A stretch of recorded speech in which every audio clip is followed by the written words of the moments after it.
I'm not going to mince words.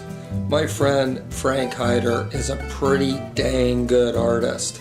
And one of the things I've admired the most about his work is his restless innovation with materials. Frank is always exploring new possibilities for his art.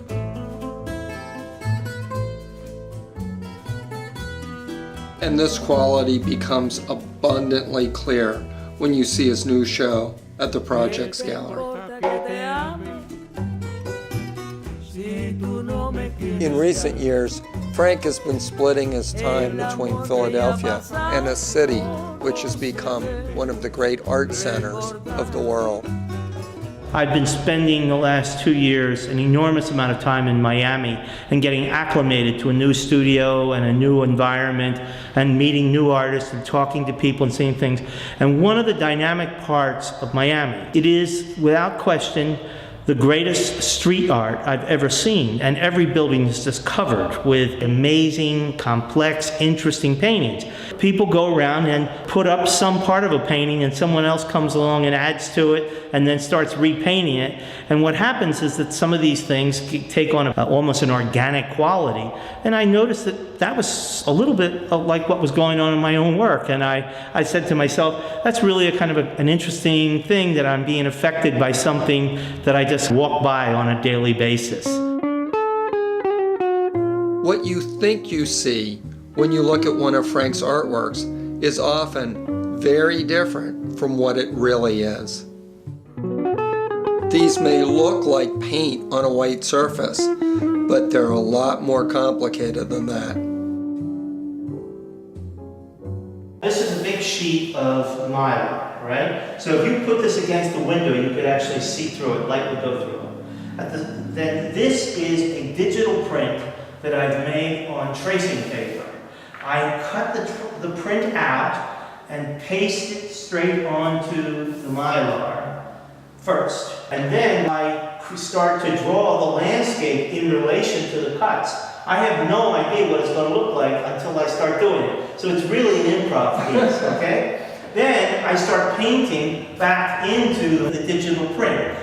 But because it's a digital print, you get some amazing kind of effects and details that you would never get in a painting. I get some really interesting effects that come from photography.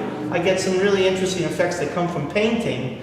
And there's a relationship between the printing process, the painting process, and then the next stage, which I call the improvisation process, slowly conceiving of a landscape that will fit the irregular cuts that have been made into the prints. And the end result is that there's an integration of the material because the collage becomes successful. That is behind that, but in this image, it looks like it's in front of. And then I go around and I'm using the paint, and it does all these really painterly things, which when it was installed on the stairway in Miami, you had to walk through the painting from one level of the hotel to the next. And frankly, with the light coming in, people found it rather exciting. Using light in a creative way is a unifying theme for this show. This large piece was originally displayed in Miami over a window so that the mylar was backlit with natural light. This led Frank to more experimentation, and he eventually began embedding LED lights into art that was part painting and part sculpture. All the pieces were dealing with this idea of light passing through the work.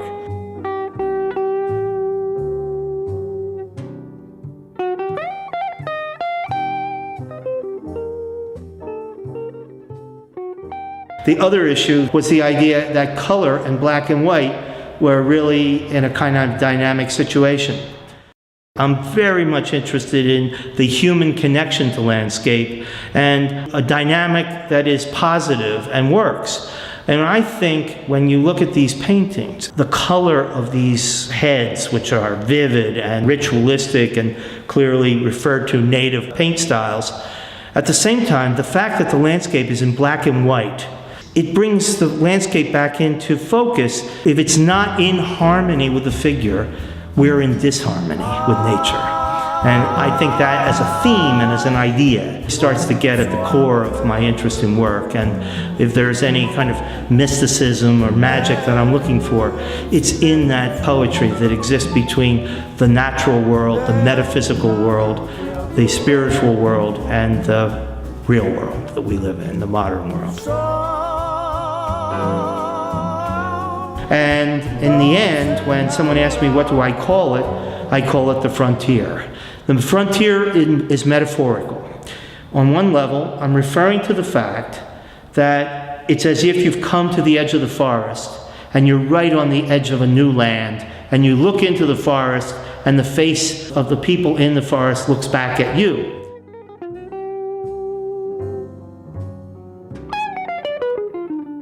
And on the other hand, it was a frontier for me, an artistic frontier, a place that I hadn't quite been to before, a place I was willing to push into and explore.